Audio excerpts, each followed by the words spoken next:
Today's story is The Sneeches by Dr. Seuss. Now, the star-belly Sneeches had bellies with stars. The plain-belly Sneeches had none upon theirs. Those stars weren't so big, they were really so small, you might think such a thing wouldn't matter at all.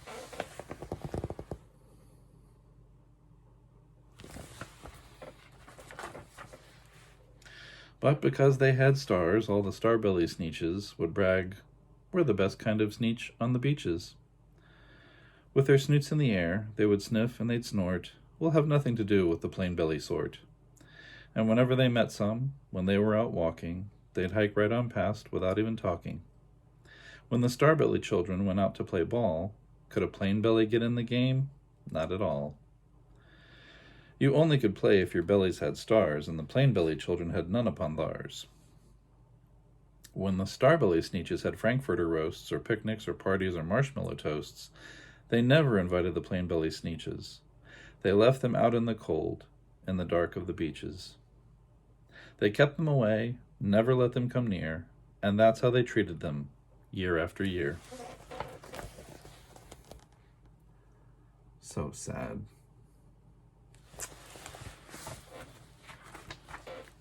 Then one day, it seems, while the plain-belly Sneeches were moping and doping alone on the beaches, just sitting there wishing their bellies had stars, a stranger zipped in the strangest of cars.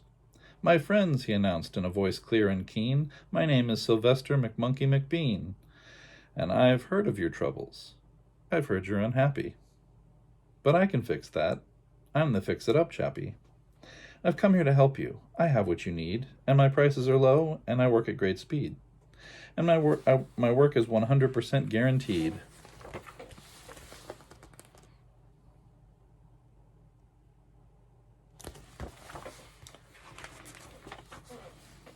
Then, quickly, Sylvester McMonkey McBean put together a very peculiar machine. And he said, "You want stars like the star-belly Sneech? My friends, you can have them for $3 each. Just pay me your money and hop right aboard." So they clambered inside. Then the big machine roared, and it clonked, and it bonked, and it jerked, and it burked, and it bopped them about. But the thing really worked. When the plain-belly Sneeches popped out, they had stars. They actually did. They had stars upon theirs.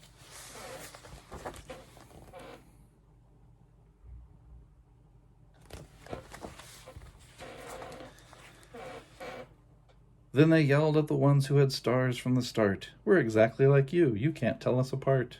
We're all just the same now, you snooty old smarties. And now we can go to your Frankfurter parties." "Good grief," groaned the ones who had stars at the first. "We're still the best Sneeches, and they are the worst. But now, how in the world will we know," they all frowned, "if which kind is what, or the other way round?" Then up came McBean with a very sly wink, and he said, "Things are not quite as bad as you think. So you don't know who's who. That is perfectly true. But come with me, friends. Do you know what I'll do? I'll make you again the best Sneeches on beaches, and all it will cost you is $10 eaches." "Belly stars are no longer in style," said McBean. "What you need is a trip through my star-off machine. This wondrous contraption will take off your stars so you won't look like the Sneeches who have them on theirs." And that handy machine, working very precisely, removed all the stars from their tummies quite nicely.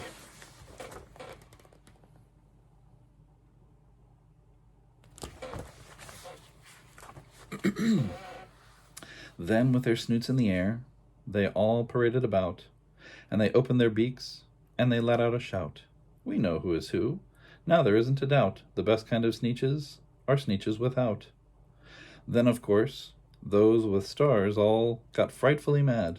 To be wearing a star now was frightfully bad. Then, of course, old Sylvester McMonkey McBean invited them to his star-off machine. Then, of course, from then on, as you probably guess, things really got into a horrible mess. All the rest of that day, on those wild screaming beaches, the fix-it-up chappie kept fixing up Sneeches. Off again, on again, in again, out again. Through the machines they raced round and round again. Changing their stars every minute or two, they kept paying money, they kept running through, until neither the plain nor the star-bellies knew whether this one was that one, or that one was this one, or which one was what one and what one was who. Then, when every last cent of their money was spent, the fix-it-up chappie packed up, and he went. And he laughed as he drove in his car up the beach. They never will learn. No, you can't teach a Sneech.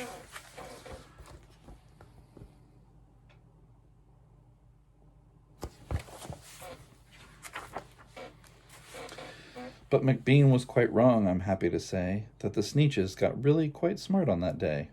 They decided that Sneeches are Sneeches, and no kind of Sneech is the best on the beaches. That day, all the Sneeches forgot about stars, and whether they had one or not upon theirs.